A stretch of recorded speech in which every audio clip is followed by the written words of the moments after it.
नमस्कार, स्वागत आहे आपलं. आज आपण राज्यघटनेचा अत्यंत महत्त्वाचा भाग म्हणजे राज्यघटनेच्या सरनाम्याबद्दल बोलणार आहोत. आधी मी सरनामा जसा आहे तसा वाचन करते, मग आपण त्याचे विश्लेषण पाहूया आणि सगळ्यात शेवटी आपण त्यावरती तयार होणारे महत्त्वाचे प्रश्न उत्तरांसहित पाहूया. अशाच माहितीपूर्ण व्हिडिओसाठी आपल्या चॅनलला सबस्क्राईब व लाईक करा आणि आपल्या स्पर्धा परीक्षेचा अभ्यास करणाऱ्या मित्रमैत्रिणींना नक्की शेअर करा. चला तर मग पाहूयात भारतीय राज्यघटनेचा सरनामा.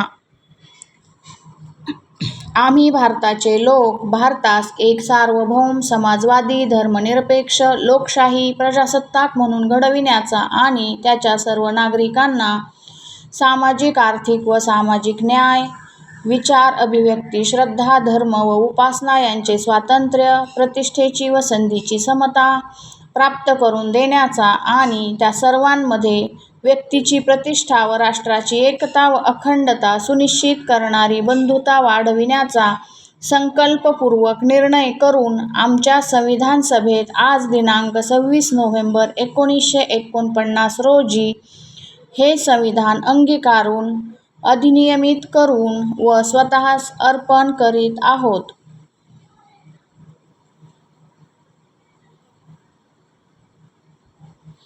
सरनामा म्हणजे काय? भारतीय राज्यघटनेचा सरनामा म्हणजे घटनेची प्रस्तावना होय.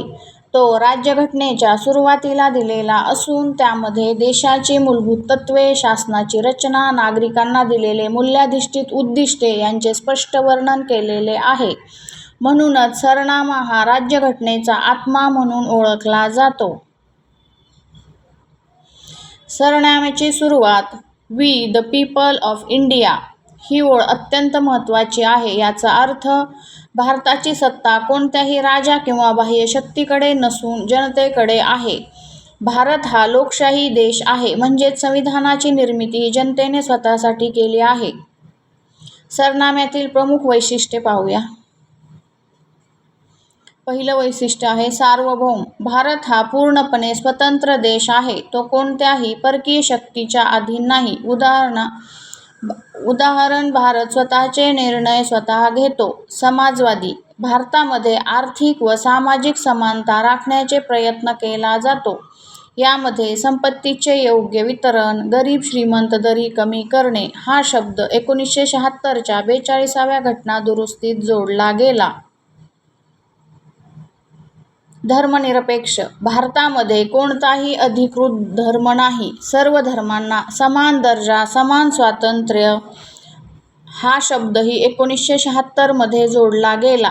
लोकशाही. भारतामध्ये सरकार जनतेद्वारे निवडले जाते, म्हणजे लोक मतदान करतात, सरकार निवडतात.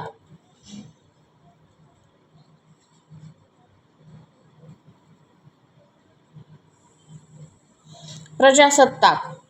भारताचा राष्ट्रप्रमुख हा निवडून येतो. वंशपरंपरागत सत्ता नाही. सरनाम्यातील उद्दिष्टे.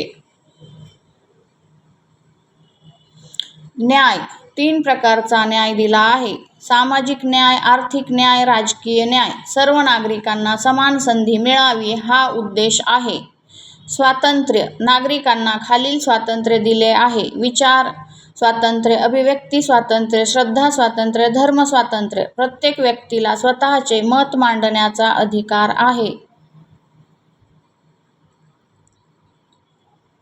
समता. सर्व नागरिकांना समान हक्क, समान संधी, कायद्यापुढे सर्व समान आहेत. बंधुता. देशात एकता, राष्ट्रीय एकात्मता यांना प्रोत्साहन दिले जाते.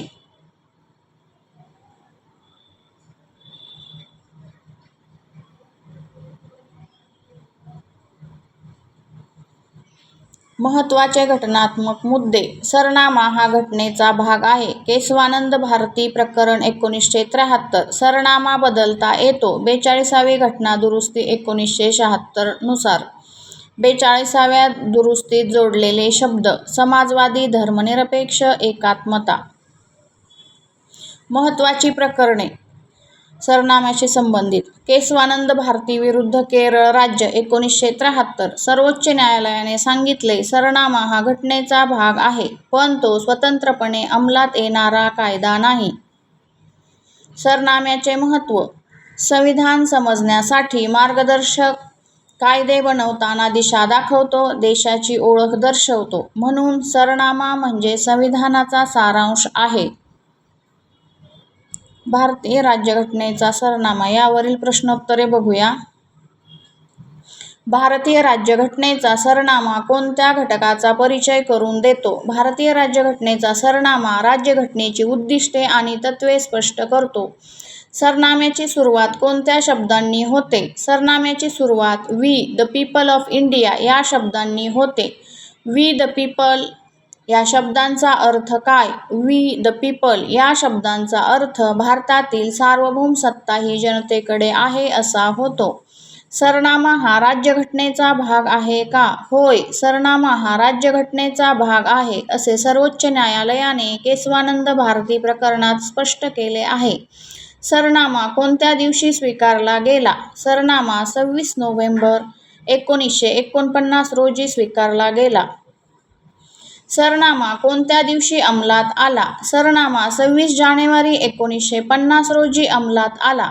समाजवादी हा शब्द कोणत्या दुरुस्तीत जोडला गेला? समाजवादी हा शब्द 1976च्या 42व्या घटना दुरुस्तीत जोडला गेला. धर्मनिरपेक्ष हा शब्द कधी जोडला गेला?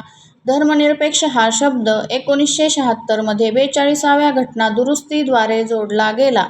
एकात्मता हा शब्द कधी समाविष्ट झाला? एकात्मता हा शब्द 1976च्या 42व्या घटना दुरुस्तीत समाविष्ट करण्यात आला. सार्वभौम शब्दाचा अर्थ काय? सार्वभौम शब्दाचा अर्थ भारत कोणत्याही बाह्य शक्तीच्या अधीन नसलेला पूर्णपणे स्वतंत्र देश आहे असा होतो. प्रजासत्ताक या शब्दाचा अर्थ काय? प्रजासत्ताक या शब्दाचा अर्थ भारताचा राष्ट्रप्रमुख हा जनतेद्वारे निवडून येतो असा होतो. लोकशाही या शब्दाचा अर्थ काय? लोकशाही या शब्दाचा अर्थ भारतात शासन जनतेद्वारे जनतेसाठी आणि जनतेचे असते असा होतो. सरनाम्यातील उद्दिष्टांची संख्या किती आहे? सरनाम्यात 4 प्रमुख उद्दिष्टे म्हणजे न्याय, स्वातंत्र्य, समता आणि बंधुता दिली आहेत. सरनाम्यात न्यायाचे किती प्रकार नमूद केले आहेत? सरनाम्यात सामाजिक, आर्थिक आणि राजकीय असे 3 प्रकारचे न्याय नमूद केले आहेत. स्वातंत्र्य मध्ये कोणते घटक येतात? सरनाम्यातील स्वातंत्र्यामध्ये विचार, अभिव्यक्ती, श्रद्धा आणि धर्म यांचा समावेश होतो. समता म्हणजे काय? समता म्हणजे सर्व नागरिकांना कायद्यापुढे समान हक्क आणि समान संधी मिळणे होय. बंधुता या शब्दाचा अर्थ काय? बंधुता या शब्दाचा अर्थ सर्व नागरिकांमध्ये एकता, बंधुभाव आणि राष्ट्रीय एकात्मता निर्माण करणे होय. सरनामा कोणत्या संस्थेने तयार केला? भारतीय राज्यघटनेचा सरनामा घटनासभेने तयार केला आहे. घटनासभेचे अध्यक्ष कोण होते? घटनासभेचे अध्यक्ष डॉ. राजेंद्र प्रसाद होते. मसुदा समितीचे अध्यक्ष कोण होते? मसुदा समितीचे अध्यक्ष डॉ. बाबासाहेब आंबेडकर होते.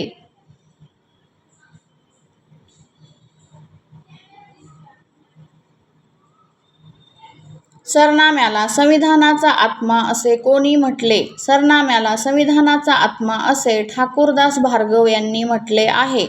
सरनाम्यातून भारताचे स्वरूप कसे दर्शवले आहे? सरनाम्यातून भारताचे स्वरूप सार्वभौम, समाजवादी, धर्मनिरपेक्ष, लोकशाही आणि प्रजासत्ताक असे दर्शवले आहे.